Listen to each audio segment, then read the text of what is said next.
Moses உங்களுக்கு தெரியும் தாவேகா நியமனங்களை நீங்க எப்படி என்னங்க பாக்குறீங்க? பேசுறீங்க? தாவேகாவுடைய இந்த நியமனங்கள் நீங்க எப்படி பாக்குறீங்க? அது குறிப்பா வெங்கட் நாராயணாவுடைய நியமனம், ஏன்னா திருமாவளவன் அவர் சொல்றாரு சாதாரண போஸ்ட்டுக்கு ஏன் எப்படி விமர்சிக்கிறீங்க அப்படின்னு கேட்கிறாரு. இல்லை, அதாவது தலைவர் தனியாக இதுக்குன்னு ஒரு ப்ரெஸ் மீட்டை வைக்கல, அது ஒரு ரன்னிங் கமெண்ட்டாக தான் சொல்கிறாரு. நிர்மல்குமார் சொன்னதை மேற்கோள் காட்டிட்டு தான் கடைசியாக அது அவங்களுடைய உட்கட்சி பிரச்சனை அப்படின்ற மாதிரி சொல்லிட்டு போகிறாரு. இப்போ பொதுவாகவே வந்து ஒரு பொலிட்டிக்கல் அப்பாயின்மெண்ட்டுக்கு வந்து ஒரு ஆக்டோ இல்லை ஒரு கைட்லைன்ஸோ இல்லை வந்து ஒரு ப்ரொசீஜர் இருக்கும், இல்லைனா சிலது வந்து சிஎம் உடைய டிஸ்கிரிஷனரி பவராக கூட இருக்கும். அப்போது அவருடைய டிஸ்கிரிஷனரி பவரில் அவர் ஒருத்தர் அப்பாயின்மெண்ட் பண்ணுறாரு அப்படின்னா அவருடைய ஓன் டிஸ்கிரிஷனரியில் அவரால் வேலை செய்ய முடியாது. முதல்ல விஷயம், அவர் வந்து ஸ்டேட்டை தான் ரெப்ரசென்ட் பண்ணணும். ரிமோட் கண்ட்ரோல் வந்து இங்கே இருக்கக்கூடிய ரூலிங் கவர்மெண்ட் கிட்ட தான் இருக்கும். அவர் நினச்சதை அவரால் அந்த இடத்துல வந்து எக்ஸ்போஸ் பண்ணிட முடியாது. அரசை தான் அவர் அங்கே ரிஃப்ளெக்ட் பண்ண போகிறாரு, அங்கே நடக்கிறத இங்கே சொல்ல போகிறாரு.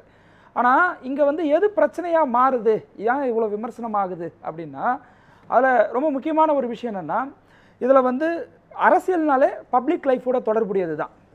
அந்த பப்ளிக் லைஃப்குள்ளே அவருடைய சினிமா கெரியரில் அவரோட தொடர்பில் இருந்தவங்க வந்து பொலிட்டிக்கல் போஸ்டிங்குள்ளே தொடர்ச்சியாக வராங்க அப்படின்னும் போது தான் அது விமர்சனம் ஆகுது. இப்போ உதாரணத்துக்கு விஷ்ணு ரெட்டி, அவர் வந்து ஆந்திராக்காரு. அவர் முதலமைச்சர் விஜய் அவர்கள் வந்து பதவியேற்றதுக்கு பிறகு முதலீடுகள் வந்து ஆந்திராவுக்கு போயிருக்கிற ஒரு குற்றச்சாட்டும் இருக்குது. அப்போது விஷ்ணு ரெட்டியாக இருக்கட்டும், ரத்தன் பண்டிட்டாக இருக்கட்டும், ஜெகதீஷ் பழனிசாமி, வெங்கட் நாராயணன், ஜான் ஆரோக்கியசாமி, இவங்க எல்லாருமே அரசியல் உணர்வோடு கடந்த காலங்களில் செயல்பட்டு இருக்கிறாங்களா அப்படின்ற ஒரு கேள்வி எழும்போது தான் இவ்வளோ பிரச்சனை டிபேட்டபிள் ஆகுது, டிஸ்கஷனுக்குள்ளே வருது. இப்போது இந்த வெங்கட் நாராயணன் அப்படின்றவர் வந்து கடந்த காலங்களில் அவருக்கு போஸ்டிங் கொடுத்துருக்குறாங்க, அவர் எப்படி செயல்பட போகிறாருன்றதை நம்ம பொறுத்து இருந்து தான் பார்க்கணும். ஆனால் கடந்த காலங்களில் அவர் எப்படி செயல்பட்டுருக்கிறாரு அப்படின்ற ஒரு விஷயத்தை நம்ம பார்க்க வேண்டியது இருக்குல்ல. டிவிக்கே யாரை வந்து கொள்கை எதிரியாக சொன்னாங்களோ, யார் பாஜக ஆர்எஸ்எஸ் தான் அவங்க கொள்கை எதிரியாக சொன்னாங்க. ஆனால் அந்த பாஜக ஆர்எஸ்எஸ் உடைய சித்தாந்தத்துடைய படத்தை ப்ரொமோட் பண்ணக்கூடிய ஒரு ப்ரொடியூசராக தான் இவர் இருந்திருக்கிறார். அதுதான் முக்கியமான பிரச்சனை. RRRன்றது வந்து முழுக்க முழுக்க ஒரு வலதுசாரி தன்மையோடு எடுக்கப்பட்ட படம். அந்த படத்துடைய டைரக்டர் கூட ஆர்எஸ்எஸ் உடைய சித்தாந்தத்தை நான் படமாக எடுப்பது தான் என்னுடைய கனவுன்னு சொல்லியிருக்கிறார். இப்போ அவர்களோடு நிறைய தொடர்பில் இருக்கக்கூடியவர். கல்கி திரைப்படம் அதுவும் கிட்டத்தட்ட ஒரு வலதுசாரி தன்மையுடைய ஒரு படம் தான். அப்போது இப்படி ஒரு நேச்சர் ஆஃப் மைண்ட் அவருக்குள்ளே இருக்கும் பொழுது அவரை நீங்கள் டெல்லியுடைய ஸ்பெஷல் ஆஃபீஸராக நீங்கள் அப்பாயின்மெண்ட் பண்ணும்பொழுது தமிழ்நாடு ஆல்ரெடி பல பிரச்சனைகளை சந்திச்சுட்டு இருக்கு. ஆல்ரெடி நம்ம டெல்லியை எதிர்த்து தான் தமிழ்நாட்டுடைய அரசியலே முழுக்க இருக்கு.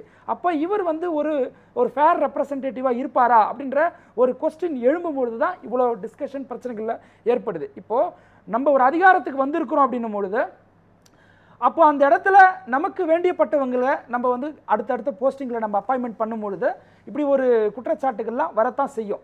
இதெல்லாம் வந்து தவிர்க்கணும்னா விஜய் அவர்கள் தான் ரொம்ப கான்சியஸாக இருக்கணும். அவர் ஒரு சிஎம் போஸ்டிங்கில் அவர் தான் கீ போஸ்டிங், அவர் தான் ஹைரார்கி போஸ்டிங்கில் இருக்கிறார். அப்போ அவரோட ட்ராவல் பண்ணவங்க சிலர் வந்து சில பதவிகள் வாங்குவதற்கு அவர் அப்ரோச் பண்ண தான் செய்வாங்க. அதை இவர் தான் வந்து அவாய்ட் பண்ணணும். இல்லை அவங்களுக்கு என்ன அனுபவம் இருக்குது அப்படிங்கிறத இவர் தான் வந்து சீர்தூக்கி பார்க்கணும். அரசியல் உணர்வு உள்ளவங்களை அந்த இடத்துல நீங்க அப்பாயின்மெண்ட் பண்றீங்க அப்படின்னா எந்த பிரச்சனையும் கிடையாது. இல்ல இப்ப கவர்னரை பார்க்க சந்திக்கும் போகும்போது கூட இந்த 4 பேர் இந்த 5 பேர் இருந்தாங்க, இவங்க தான் கூட இருந்தாங்க. அப்போ அவங்களுடைய லாபி எப்பேற்பட்ட ஒரு லாபியா இருக்கு, அவங்க தமிழர்கள் உரிமை சார்ந்து பேசுவாங்களா, அவங்களால வந்து இயங்க முடியுமா, கடந்த காலங்களில் அப்படி அவங்க பேசியிருக்கிறாங்களா, இயங்கி இருக்கிறாங்களா அப்படின்றதெல்லாம் நம்ம பார்க்கணும் இல்லையா. நீங்க டிஎம்கே மேல வச்ச முக்கியமான குற்றச்சாட்டு என்ன, நிப்போட்டிசம் பாலிடிக்ஸ் ப்ளஸ் வந்து அவங்களுக்கு சாதகமான ஆட்களை தான் உள்ள நியமிச்சிருக்கிறாங்கன்னு சொல்கிறோம். அப்போ அதையே நம்மளும் செஞ்சாங்கன்னா குற்றச்சாட்டு வரத்தான் செய்யும்.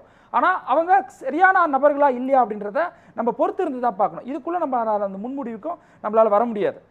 ஸோ அதனால் வந்து இந்த விஷயத்தில் வந்து அடுத்தடுத்த விஷயங்களில் கவனமாக டிவிகே கவர்மெண்ட் கொண்டு போகணும் அப்படின்றது தான் எங்களுடைய விருப்பமாக சொல்கிறோம். இப்போ அது முதலமைச்சருக்கு ஒரு நம்பகமான நபர் அப்படிங்கிற கிளாஸ் தான் திருமாவளவன் அவர்கள் எடுக்கிறார்.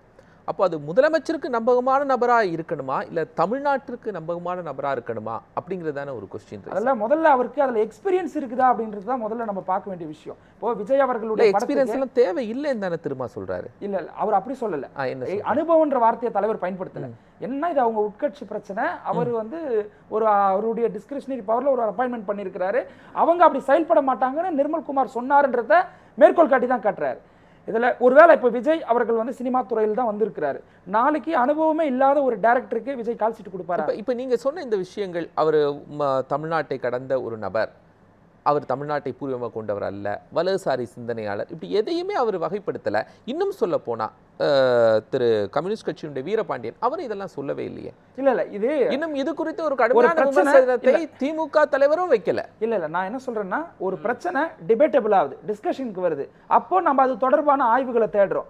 அந்த நபர் தனிப்பட்ட வாழ்க்கையில் எப்படி இருந்திருக்கிறாரு, அவர் ப்ரொடக்ஷன் பண்ண படம்லாம் எப்படிப்பட்ட ஒரு படமா இருக்கு, அது உண்மையிலே டிவிக்கே யார கொள்கை எதிரின்னு சொல்லுதோ அந்த படத்துக்கு தான் அவர் ப்ரொடியூஸ் பண்ணி ப்ரொமோட் பண்ணியிருக்கிறார். இது முரணா இல்லையா? அப்போ பார்க்கும்போது இது முரணா இல்லையா? அப்போ இதை தான் சொல்றேன். இப்போ நாங்கள் சொன்ன அனுபவத்தில் இதற்கு முன்பு இருந்தவங்களை வந்து அந்த பார்ட்டியை ரெப்ரசென்ட் பண்ணியிருக்கிறாங்க. ராமநாராயணன் எடுக்காத படமா? இல்ல ஒரே நிமிஷம் ப்ளீஸ். இல்ல அது வேற. ஐயோ சார், அது சாமி படம் இல்ல சார், அது சாமி படம் இல்ல, அது சாமி படம் இல்ல. நான் ராமநாராயணன் பக்தி படத்தை சொன்னேன். தொடர்பு படம் நான் கேட்கறது இல்லைங்க. அவங்கள கொண்டு வந்து நம்ம அரசு பதவியில உட்கார வைக்கல. என்னது அதுக்காக தான் நம்ம பட விழாவில் இப்ப நடத்துனாங்களே டெல்லியில. இல்லண்ணே, நான் சொல்றது அவர் வேற கிளாஸ் பண்றாரு, அவர் வேற தெளிவு பண்ணாரு. இப்போ அவரும் உங்க கூட்டணி கட்சி தான், கொஞ்சம் பேச விடுங்க. அது நீங்க சொல்லாதீங்க, நாங்க பாத்துக்கிறோம். ஆனா பேச விட மாட்டீங்க மோசத்தை. இல்ல மோசஸ் நாங்க விடுவோம்.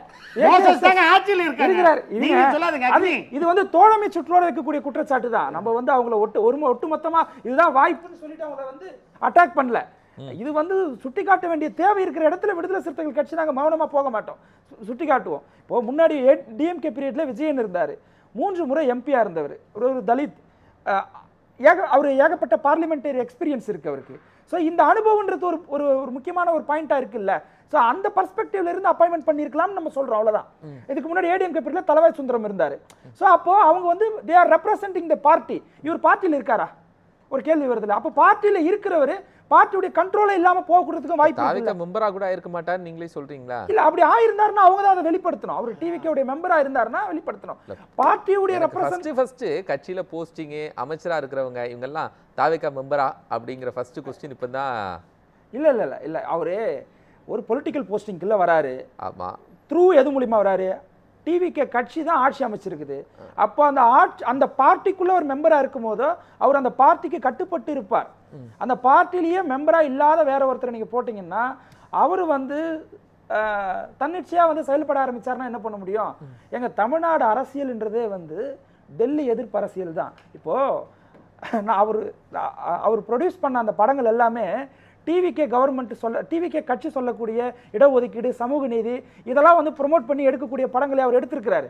அப்போ அவருக்கு ஆல்ரெடி வந்து ஒரு வலதுசாரி தன்மையுடைய ஒரு சித்தாந்தம் இருக்கிறதா நான் பார்க்குறேன். அது எப்படி பார்க்குறேன்னா அவருடைய பெர்ஃபார்மன்ஸ்லேருந்து பார்க்கல, அவர் ஒரு ஃபீல்டில் வேலை செஞ்சுட்டு இருந்தார்ல, அந்த ஃபீல்டில் அவர் எந்த பெர்ஸ்பெக்டிவ்ல ஒர்க் பண்ணியிருக்கிறாரோ அந்த புரிதலிருந்து நான் பார்க்குறேன். அப்போ எனக்கு ஒரு அச்சம் ஏற்படுது.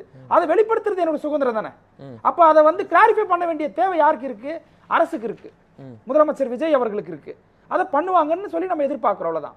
அப்போ இதனாலேயே வந்து இப்போ ஒருவேளை முன் அனுபவம் இல்லாத நபர்களாக இருக்கிறதுனால கூட இது மேபி நடக்கலாம். ஆனால் அடுத்தடுத்த கட்டங்களில் இதை அவங்க சரி பண்ணிப்பாங்கன்னு நான் நம்புகிறேன். இப்போது இதுக்கு முன்னாடி எம்பிஸ் அந்த ஒர்க்கை எல்லா கட்சிகளிலும் பண்ணிட்டு இருந்தாங்க. திமுகவில் டிஆர் பாலுவாக இருக்கட்டும், இல்லைனா இருந்த எம்பிஸாக இருக்கட்டும், கனிமொழியாக இருக்கட்டும், இவங்கெல்லாம் தான் டெல்லி ஒர்க்ஸை பண்ணிட்டு இருந்தாங்க. இப்போ டெல்லியில் ஸ்பெஷல் ரெப்ரஸன்டேட்டிவ்க்கான தேவைன்னு இருக்குல்ல. தமிழ்நாடு அசம்பிளிக்குள்ளே எவ்வளோ பெரிய சீட் இருக்குன்னாங்க, டெல்லியில் எவ்வளோ பெரிய சீட் அவங்களுக்கு இருக்குது? அதாவதுங்க எவ்வளோ பெரிய ரூம் இருக்குது? இல்லை இல்லை, அதாவது நீங்கள் கேட்குற கேள்வி எனக்கு இன்னும் வந்து ஆழமாக புரிஞ்சு முடியாது. திருப்பி சொல்லுங்கள். தமிழ் ஸ்டேட் பிரசிடென்ட் ரெப்ரஸன்டேட்டிவ் போடுறாங்கல்ல, சரி, இதில் டெல்லியில் அவங்களுக்கான பவர் என்ன? அதாவது ஸ்டேட் கவர்மெண்ட்டுடைய நிலைப்பாடை, இவங்களுடைய கோரிக்கையை அங்கே வந்து கேபினெட்டில் போயிட்டு சொல்ல வேண்டிய தேவைப்படும் பொழுது, ஒருவேளை அங்கே தமிழ்நாடு அரசுக்கு எதிரான ஏதாவது ஒரு கொள்கை முடிவில் அங்கே எடுக்கிறாங்கன்னா அதை எதிர்த்து பேச வேண்டிய தேவை அவங்களுக்கு இருக்கு. இப்போ தான் நான் கேட்குறேன். இப்போ ஒரே நிமிஷம். அதாவது மாநில நிதியமைச்சர்கள் மாநாடு நடக்கும், சபாநாயகர்கள் மாநாடு நடக்கும். நீங்கள் என்னைக்காவது எல்லா ரெப்ரஸன்டேட்டிவ் கூட்டம் ஒரு முறையாவது டெல்லியில் நடந்தது கேள்விப்பட்டிருக்கீங்களா? இல்லை, நான் நடந்திருக்கா? இல்லை, நான் கேட்குற ஒரு பாயிண்ட் என்ன தெரியுமா? இப்போ இந்த நபர் ஸ்டேட்டை தான் ரெப்ரசன்ட் பண்ண போகிறாரு, ஸ்டேட் சொல்லக்கூடிய விஷயங்களை தான் அவர் அங்கே ரிஃப்ளெக்ட் பண்ண போகிறாரு. நான் போகிறது அவருக்கு அரசியல் உணர்வு இருக்கா? அவர் கடந்த காலங்களில் அவர் எந்த விதமான ஒரு ஒவ்வொரு தனி மனிதனுக்குமே இது இந்த பொறுப்புக்கு முக்கியமே இல்லை. ஒருவேளை பாஜக இவரை பயன்படுத்தி இந்த கவர்மெண்ட்டை கண்ட்ரோல் பண்ண நினைச்சா ரிவர்ஸ்ல நீங்க இப்படி ரிவர்ஸ்ல நினைச்சு பாருங்க. அதுக்கான ஸ்பேஸை கொடுக்கக்கூடிய ஒரு சித்தாந்தத்தை உள்வாங்கினவராக தானே அவர் இருக்கிறார். என்னுடைய இன்னும் மக்கள் பார்க்கட்டும், என்னுடைய இது ஒரு ரெப்ரஸன்டேட்டிவ்க்கான என்ன பவர்? எல்லா ஸ்டேட்லேயும் ரெப்ரஸன்டேட்டிவ் இருந்தால் அவங்களுடைய கால்ஸை சென்ட்ரல் கவர்மெண்ட்டு கேட்பாங்க. எந்த ஸ்டேட்லேயும் இந்த மாதிரியான ஒரு பவர் போஸ்டிங் இல்லைன்னா இவருக்கு என்ன பவரை ஒரு இந்த ஸ்டேட்டுக்கு மட்டும் ஒரு ஸ்பெஷல் பவரை கொடுப்பாங்களா டெல்லியில்? இருக்கிறது லிமிடெட் பவர் தான் சார். நான் அதை சிங்கிள் இந்த ஸ்டேட்டுக்கு மட்டும் ஒருத்தர் இருக்கு அப்படின்னா இவங்களுக்கு மட்டும் ஒரு ஸ்பெஷல் பவரை டெல்லி கொடுப்பாங்களான்னு கேட்குறேன். இல்ல இவருக்கு வந்து இது வந்து அட்மினிஸ்ட்ரேட்டிவ் கன்வீனியன்ஸ்க்காக தான் இவர் இருக்கிறார். புரியுதுங்களா? அதே வந்து சென்ட்ரல் ஸ்டேட் ரிலேஷன்ஷிப்ல அட்மினிஸ்ட்ரேஷன் ரிலேஷன்ஷிப்ல ஒரு ஸ்மூத் கவர்னன்ஸ் இருக்கணுன்றதுக்காக தான் இவர் இருக்கிறார். நான் சொல்றது தமிழ்நாடு. ஆமா, நான் சொல்றது டிவிக்கு மற்ற ஸ்டேட்ஸ் முயற்சி பண்ணல. இல்ல அது தெரியல. அவங்க ஒருவேளை அவங்க அதை உருவாக்கலாம், அவங்களுக்கு அது தேவையில்லாம போயிருக்கலாம். அந்த சப்ஜெக்டுக்குள்ள கூட நான் வர்றது என்னன்னா, டிவிக்கு ஒரு சித்தாந்தத்தை வெளிப்படுத்தியிருக்கிறாங்கல்ல, சமூக நீதி, இடஒதுக்கீடுக்கு ஆதரவான, கிட்டத்தட்ட அவங்க வந்து ஒரு இடதுசாரி அரசியலை தான் முன்னிறுத்தி இருக்கிறாங்க. அப்படி இடதுசாரி அரசியல் உணர்வுள்ள ஒரு நபரை, நீங்க மாநில உரிமையை பேசக்கூடிய ஒரு நபரை, தமிழ்நாட்டுடைய உரிமை சார்ந்து கடந்த காலங்களில் குரல் கொடுத்த ஒரு நபரை நீங்க அந்த இடத்துல நீங்க போட்டிருந்தீங்கன்னா இந்த டிஸ்கஷனே வந்திருக்காது. அப்போ அந்த நபர் யாரு?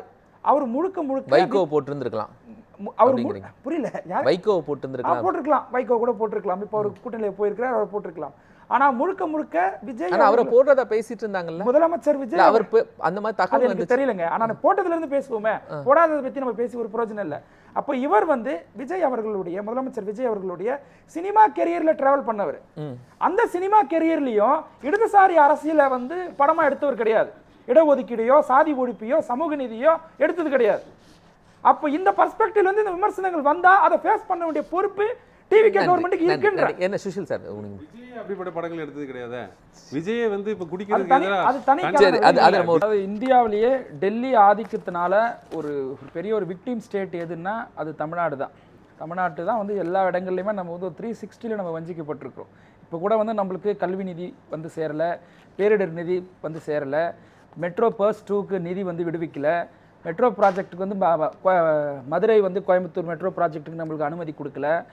பல விஷயங்களை நம்மளால் இதில் வந்து பட்டியலிட முடியும். ஆனால் அப்படி இருக்கும்போது கூட ஒன்றிய நிதி அமைச்சர் தமிழ்நாட்டுக்கு வந்திருக்கும்போது நாங்கள் வந்து எந்த நிதி பாக்கியம் நான் தமிழ்நாட்டுக்கு வந்து கொடுக்க வேண்டியது இல்லைன்னு சொல்லிட்டு போகிறாங்க. ஆனால் இந்த மாதிரியான சூழ்நிலையில் தமிழ்நாட்டுடைய ஒரு ஸ்டேட்டை ரெப்ரசன்ட் பண்ணக்கூடிய இப்படிப்பட்ட ஒரு ஆஃபீஸர் ஐடியாலஜிக்கல் ஸ்ட்ரென்த் உடையவராக இருக்கணும், ஒரு எக்ஸ்பீரியன்ஸ்டு பர்சனாக இருக்கணும், எதிர்த்து பேசக்கூடிய ஒரு நபராக இருக்கணும், முழுக்க வந்து தமிழ்நாடு சித்தாந்தத்தை உள்வாங்கின ஒரு நபராகவும் அவர் இருக்கணும். அப்படிப்பட்ட ஒரு நபரை விஜய் அவர்கள் நியமித்தார்னா யாருமே விமர்சிக்க மாட்டோம், அதுக்கு பாராட்டுவோம். ஆனால் இந்த சூழ்நிலையில் அவருக்கு வந்து விருப்பப்பட்டவங்களுக்கு அவங்களுக்கு ஏதாவது ஒரு அனுகூலம் செய்யணும் அப்படின்ற ஒரு பார்வையிலிருந்து போட்டாங்கன்னா இது பிரச்சனையாக தான் ஆகும். இது டிபேட்டபிளாக தான் ஆகும். நன்றி.